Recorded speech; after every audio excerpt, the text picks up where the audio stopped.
What does it take to be a data science rockstar, and who should learn about AI and big data?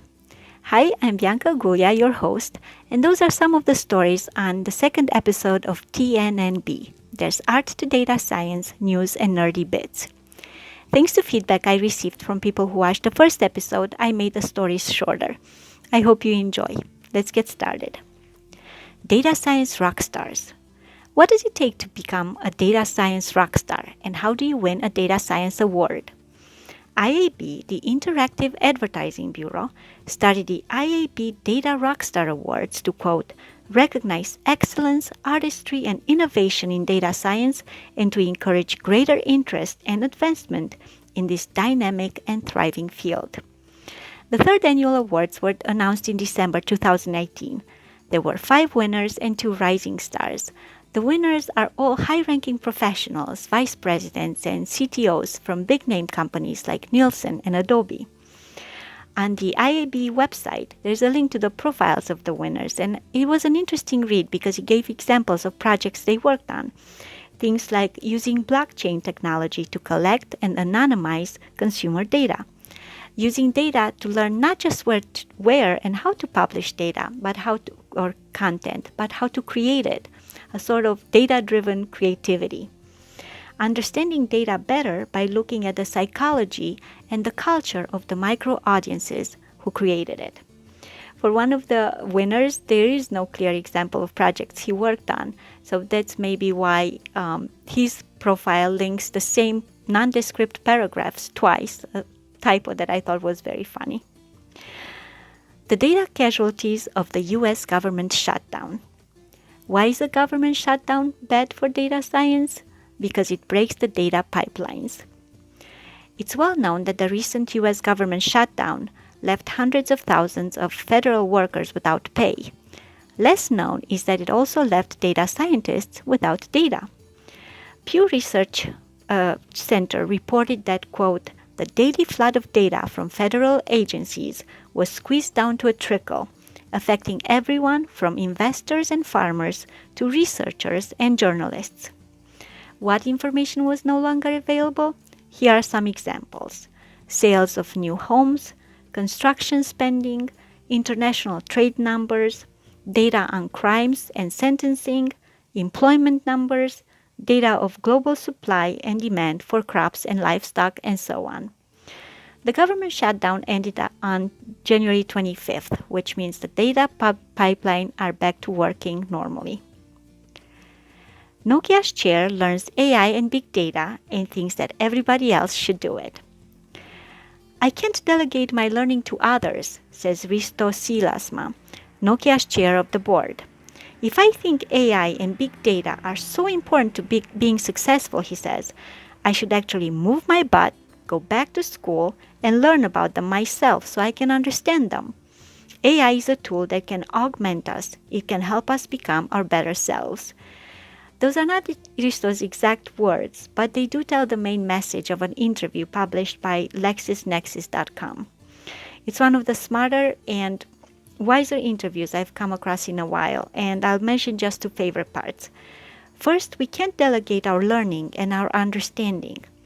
When Risto talks to CEOs, all of them say that AI will be critical to the success of their companies within the next 5 years. When he asks how many understand AI, only 1, 2, or 3% of them raise their hands. According to Risto, we have gotten used to delegating our learning. That makes us unable to ask the correct questions about AI and understand its potential. Let's just admit we're all learners. We're all eternal students, says Risto. And there's nothing wrong with asking stupid questions. I don't have to wait for others to explain AI to me. I can actually move my butt and go back to school myself. The second thing is AI can lead to amazing discoveries and to better humans. AI models beat our best chess players. That showed that our understanding of chess was flawed. We have been playing this game for thousands of years. We have numberless books and tutorials on how to play it. Yet AI calculated better algorithms for winning the game. It's like there's another continent on Earth that we didn't know about and AI found it for us, says Risto. If we used AI to analyze even things we're sure of, like chess strategy, we could learn surprising new things. AI is a tool that can augment us and make us become the better versions of ourselves. Risto thinks everyone should learn about AI. After taking classes himself, he made sure that all of Nokia's over 100,000 employees could learn about AI and big data. Data storytelling, the podcast challenge. Visualization is an important part of telling stories with data. But what happens when your audience can only hear you? What happens when they can't see your graphs and dashboards? Research from IAB and consulting company PricewaterhouseCoopers showed that we are warming up to podcasts and use them more and more often as a source of information. Out of 14 podcast categories, the top 4 capture more than 55% of the total advertising revenue. They are arts and entertainment, technology, news, and business.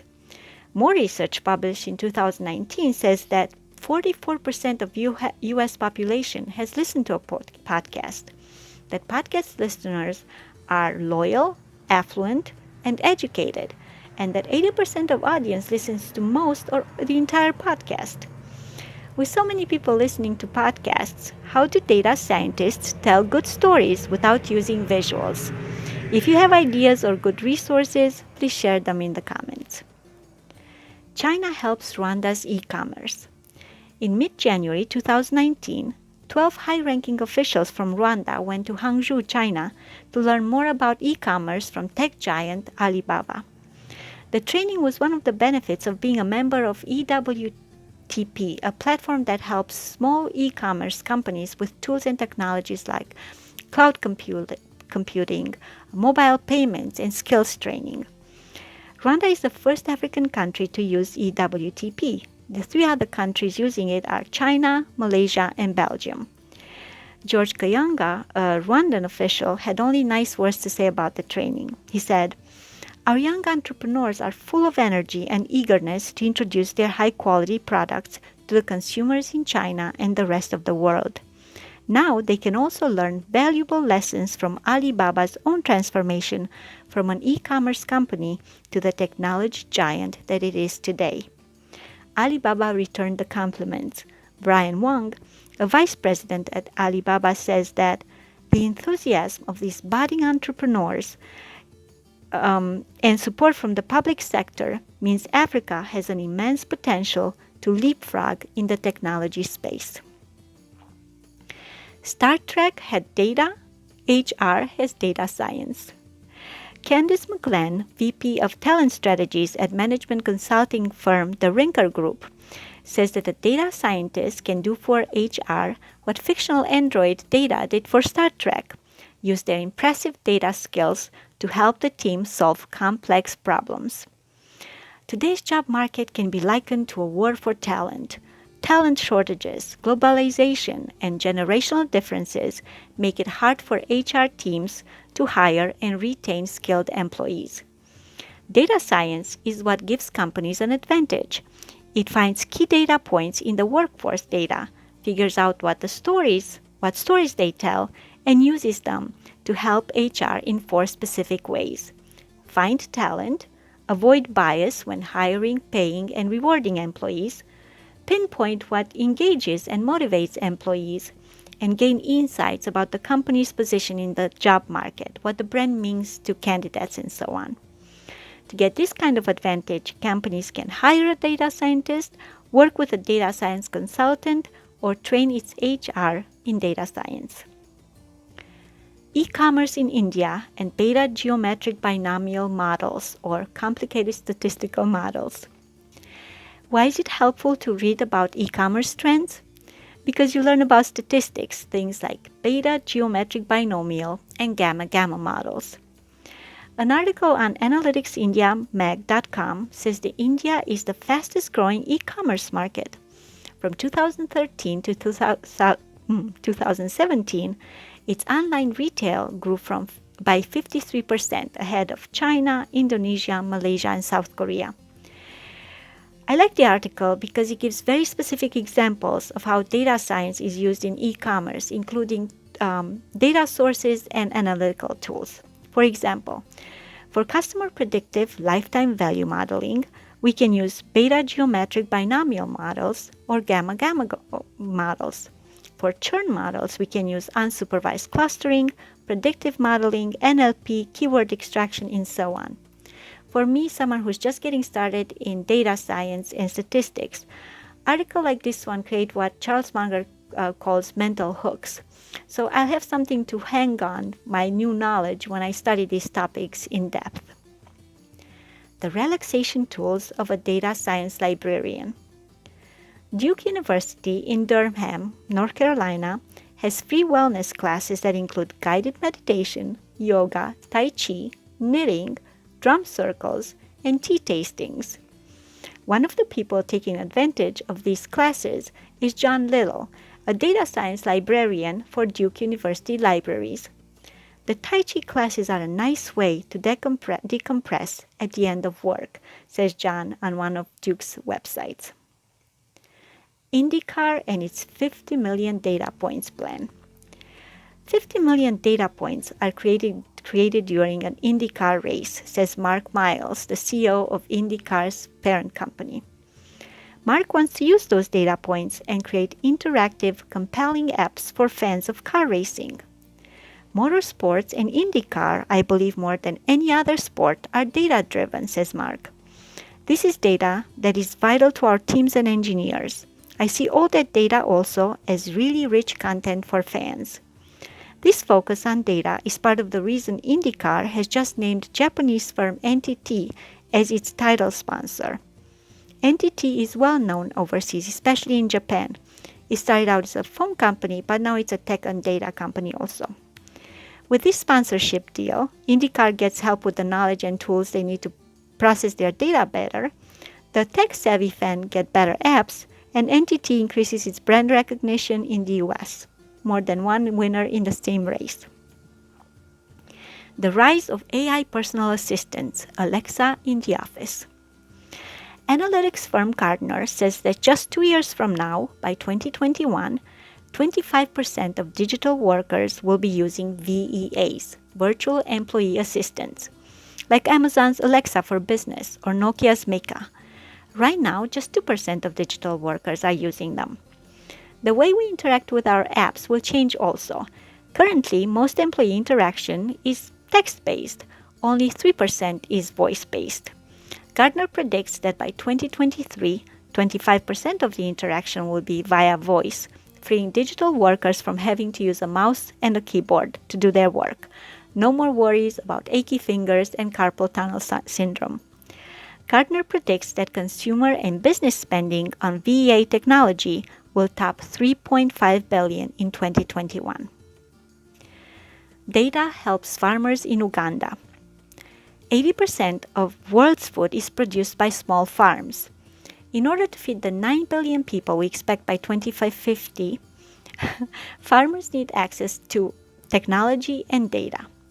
An article published on ICT Update, an online magazine from CTA, the Technical Center for Agricultural and Rural Cooperation for Africa, the Caribbean, and Pacific nations, gives several case studies about how data is helping small farmers in Uganda, be it farmers who grow tea and coffee or farmers who grow livestock. Farmers can now use smartphones to get data about the weather, forage and pasture conditions, soil composition, crop health, buyers, loans with smaller rates, and so on. Some case studies show big benefits from using mobile technology and data, such as greater participation from women who now have smartphones and use them as a tool to becoming producers and decision makers. Data science just may keep the apples away, or data science hurts firm apples. In an article called Lessons from a Cancelled Data Science Project, Ali Tafreshi writes about why a project for sorting apples based on how firm they are failed. The ultrasound device the team used to test the apples had to hold each apple for a moment and then squeeze it for firmness. That meant two things. First, that it was too slow to process millions of apples. And second, the squeezing bruised the apples, which defeated the whole purpose of the project. The data science team had early warnings about the technical challenges, but they ignored them. Ali recommends not to do that, of course. He also recommends working with teams across multiple departments because diversity and more expertise can help reduce overall risk. In other words, when Apple experts and data experts work together, more apples make it to the market.